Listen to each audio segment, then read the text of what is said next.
Halo guys, kembali lagi di channel Budi Movie. Di video kali ini, saya akan kembali bercerita tentang sebuah film horor yang berjudul Shutter tahun 2008. Dan tanpa berlama-lama, kita langsung saja ke alurnya.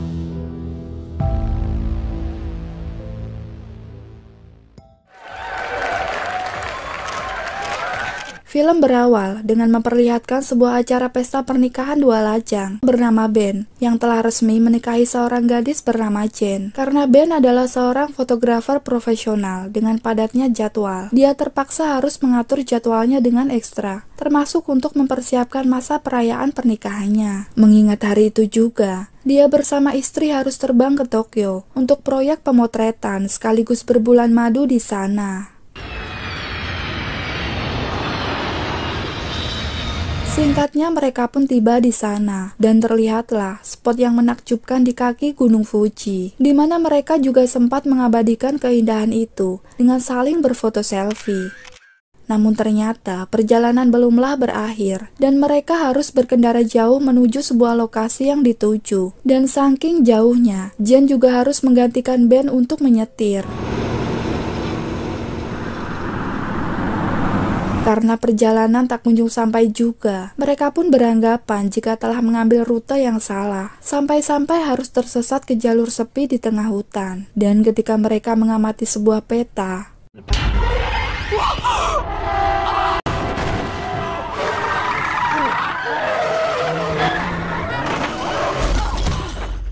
selang beberapa jam kemudian, pihak kepolisian pun akhirnya tiba di lokasi, sekaligus memberikan Ben sebuah mobil lain untuk meneruskan perjalanan. Dan dengan rasa bersalahnya, Jen meyakinkan suaminya jika dia telah menabrak seorang gadis. Tapi anehnya, tak ada tanda-tanda keberadaan korban di sana. Ben, she was standing right here. There's nothing. Setelah kejadian itu, mereka pun sampai di sebuah villa. Tapi nampaknya Jen masih kepikiran soal kejadian beberapa jam yang lalu. Ditambah Ben sendiri, seperti mulai merasakan ada yang membebani bahunya. Pagi harinya, Ben pun tak ingin menyia-nyiakan keindahan panorama Gunung Fuji. Sembari berusaha membujuk Jen yang masih terlihat murung, sambil menjelaskan bahwa gadis tadi malam hanyalah penampakan semata saja. Dan akhirnya, beberapa bidikan kamera pun berhasil merekam gambar pasangan muda ini. Siangnya, terlihat Ben dan Jen yang langsung menemui seseorang. Ia bernama Bruno. Ini mukanya, di mana dia merupakan teman lamanya si Ben yang akan mempertemukan mereka dengan klien baru. Dan tak berselang lama, Bruno pun langsung mengajak Ben ke sebuah gedung studio foto yang akan menjadi tempat bekerjanya sekaligus menjadi tempat tinggal mereka selama di Tokyo. Sesaat setelah Bruno pergi, maka pasangan pengantin baru ini langsung menikmati indahnya dunia hingga semalam suntuk. Tapi saat mereka tidur, Jen pun harus bermimpi. Di dalam mimpinya dia bertemu dengan gadis yang sempat ia tabrak tempo hari, dan sepertinya ia ingin menyampaikan sesuatu. Pada hari berikutnya, Ben terlihat masih memegangi bahunya sambil memperlihatkan foto-foto saat di villa kemarin, yang tanpa diduga terdapat bayangan putih pada beberapa lembar foto tersebut. Namun sejauh ini, mereka tak berpikir macam-macam akan keganjilan itu, dan mereka tetap menjalani aktivitas di sana.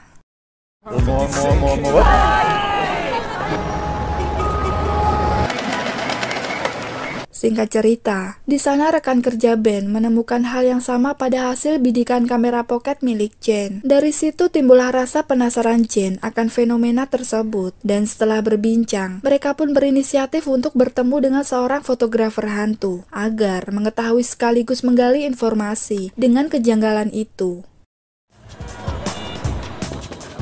Di sisi lain, Ben yang sejatinya skeptis dengan hal yang berbau gaib, diam-diam mulai merasakan fenomena aneh ketika pemotretan berlangsung, di mana ada muncul sosok yang sempat menyebabkan penglihatannya. What did you just say to me? Nothing. Di tempat lain, Jen yang sudah tiba di ruang si fotografer hantu merasa tercengang karena melihat begitu banyak sekali foto-foto penampakan hantu dari belahan dunia yang mirip sekali dengan fotonya. Dan setelah bertemu dengan si fotografer, ia lantas menjelaskan jika saat fenomena gaib berusaha menampakkan eksistensinya, berarti ada sebuah pesan yang ingin mereka sampaikan kepada orang yang ada di foto tersebut. It's a case of strong emotions making themselves heard. Siang berlalu dan ketika sorenya, terlihat raut wajah kekecewaan Ben saat melihat hasil pemotretan outdoornya waktu itu, yang gatot alias gagal total, karena di sana terdapat bias cahaya yang mengganggu fokus kameranya. Makes sense. The same camera must have got banged up in the Jen crack. yang baik lantas berusaha menenangkan Ben dan menjelaskan bahwa ada fenomena gaib pada sebuah foto yang berdasarkan info di sana akan ada sebuah pesan dan mungkin saja penampakan si gadis tempo hari ingin menyampaikan sesuatu. Great. That means she's okay. No, she's not. Ben yang agak keras kepala tetap saja menyangkalnya dan terus berkelit dengan pernyataan Jen tersebut. Alih-alih menganggap semua itu adalah kerusakan pada kameranya saja. Tapi 2 hari kemudian, Ben tiba-tiba saja merasakan ada belayan tangan yang dianggapnya itu adalah Jen. Namun setelah diketahui bahwa Jen sedang tidak di rumah, Ben pun baru yakin jika dia telah didatangi sosok hantu tersebut. Setelah kejadian itu, Jen akhirnya bisa secara perlahan memberikan pemahaman kepada Ben tentang fenomena gaib seperti yang dikatakan pria tukang foto hantu itu. Karena Jen yakin kalau semua ini berkaitan dengan kejadian kecelakaan yang mungkin telah menewaskan gadis tersebut. Cleanse their spirits. I think you should take a look at her picture. Jen pun lalu membujuk suaminya untuk mendatangi seorang dukun yang konon bisa membaca aura gaib pada media foto seperti acara-acara TV settingan di Indonesia. Dan Ben pun setuju akan hal itu, walau menganggap semua itu hanyalah membuang waktu saja. Jen yang penasaran kemudian terus meneliti setiap arah cahaya di foto Ben yang semuanya menuju ke arah gedung Departemen Internasional alias tempat Bruno bekerja saat ini. Esok harinya, Jen pun lantas berangkat ke sana dan berhasil menemukan kamar yang dimaksud tepat sesuai dengan arah cahaya tersebut.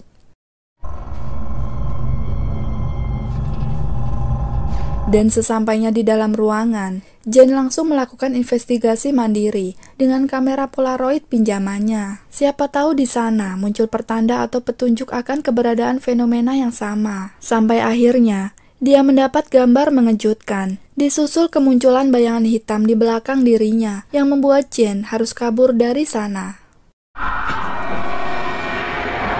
Akan tetapi tiba-tiba saja sebuah foto jatuh dan menghentikan langkahnya, di mana salah satu dari isi foto tersebut adalah gadis yang selalu menghantui bayangannya. Penasaran dengan itu, lalu Jen kemudian memeriksa foto itu, dan ternyata foto itu dipotret pada beberapa tahun yang lalu oleh Benjamin Shaw, alias suaminya sendiri saat ini. Ketika malamnya, Ben baru saja usai dari sebuah sesi pemotretan, tapi muncul keanehan saat lampu studionya mendadak mati, disertai dengan kemunculan sosok gadis yang perlahan mendekati Ben.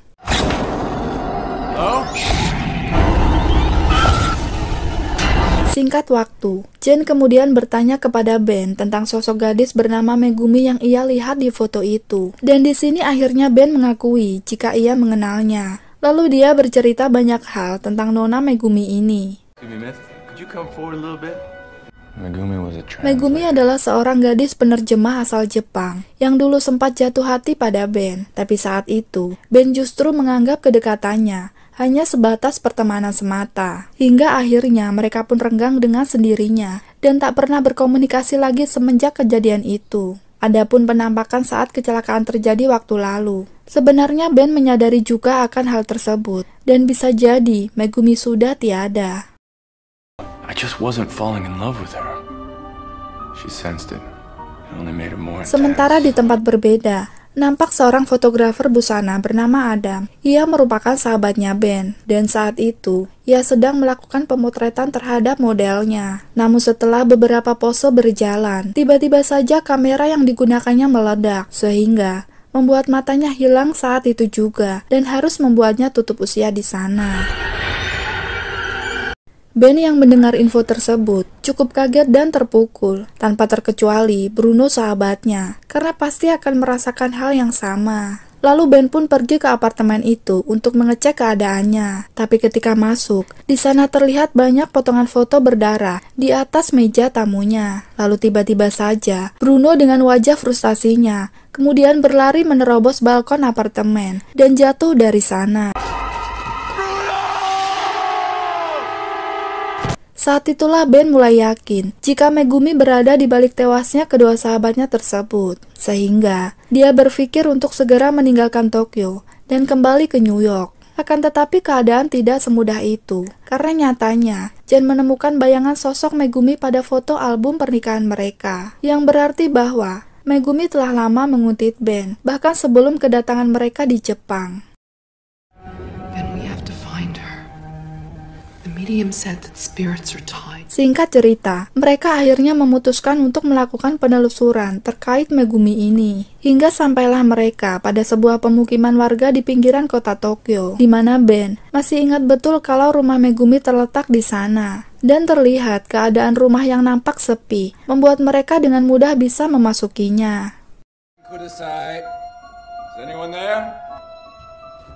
Namun pada saat Jen memasuki sebuah kamar, ia melihat ada foto lama yang cukup membuat hatinya sedikit jealous. Kemudian mereka menemukan kamar lainnya, di mana sosok yang diduga Megumi tengah duduk di atas kursi. Dengan perlahan, Jen mendekati sosok tersebut.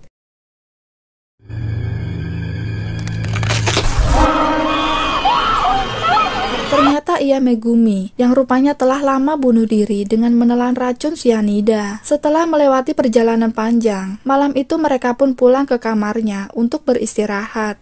Namun saat sedang tidur, Ben justru harus kembali merasakan kehadiran sosok Megumi, yang seakan mempunyai hasrat kepadanya.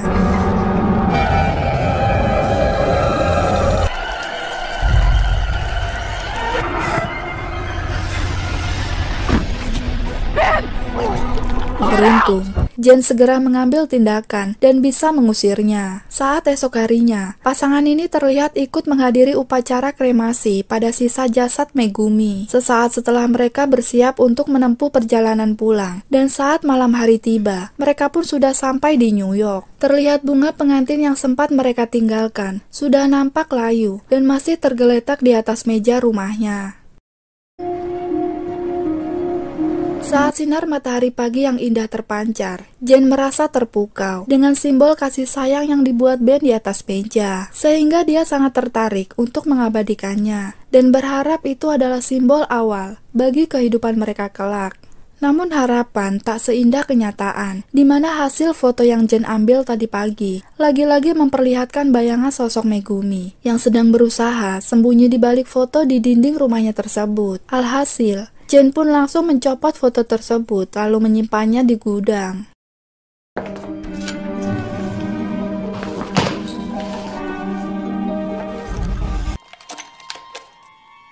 Namun siapa sangka, jika di sana Jen malah menemukan hal yang lebih mengejutkan lagi. Ketika ia melihat beberapa file foto si Ben tentang aksi bejat yang pernah ia lakukan di masa lalu bersama rekan-rekannya. Sampai di sini terkuaklah fakta bahwa yang menjadi penyebab terbunuhnya Adam juga Bruno adalah berawal dari perbuatan mereka sendiri, karena telah berbuat hal yang tak senonoh secara ramai-ramai kepada Megumi ini. Hingga kemudian Megumi memilih mengakhiri hidup dengan cara bundir di rumahnya. Dan ketika Ben datang, ia pun lalu menjelaskan bahwa dia hanya sebagai tukang fotonya saja dan tidak sampai memegangnya atau bahkan menyentuhnya. What did you do to that girl? Tapi Jen yang mendengar itu tidak mau memaafkan Ben, walaupun Ben sudah membujuknya. Sampai Jen kemudian memilih pergi dan tak berpikir untuk hidup bersama Ben lagi. I won't spend my life with you. You don't understand. The woman was crazy. Setelah kepergian Jen, kemarahan Ben pun semakin menjadi terhadap arwah Megumi karena dianggap telah menghancurkan keluarganya. Padahal Ben yakin jika dirinya tak bersalah, dan saking marahnya, Ben langsung menghujani ruangan itu dengan bidikan kamera dan berharap akan menemukan keberadaan Megumi di sana agar ia bisa melakukan perhitungan dengannya. Isn't it? Where are you? tapi sangat disayangkan. Dari seluruh bidikan kamera Ben, tidak ada satupun yang dapat mengenai sasaran, karena nyatanya Megumi sedari awal sudah hinggap di atas pundak si Ben. Fenomena tersebut sekaligus menjadi jawaban atas keganjilan yang akhir-akhir ini Ben sering rasakan, yaitu rasa sakit di pundaknya bukan karena encok, melainkan sosok Megumi berada di sana. Maka dari itu, Ben yang sudah mengetahui penyebabnya, dengan rasa frustasi, ia pun nekat menyengat kabel tegangan listrik di lehernya, walaupun itu hanya akan membuat Ben terluka saja. Ketika esok harinya, Ben terlihat sedang duduk di sebuah ranjang rumah sakit dengan luka di lehernya. Tapi sesaat setelah seorang perawat usai memeriksanya, tiba-tiba terlihat sosok Megumi yang masih nangkring di atas pundaknya. Tamat.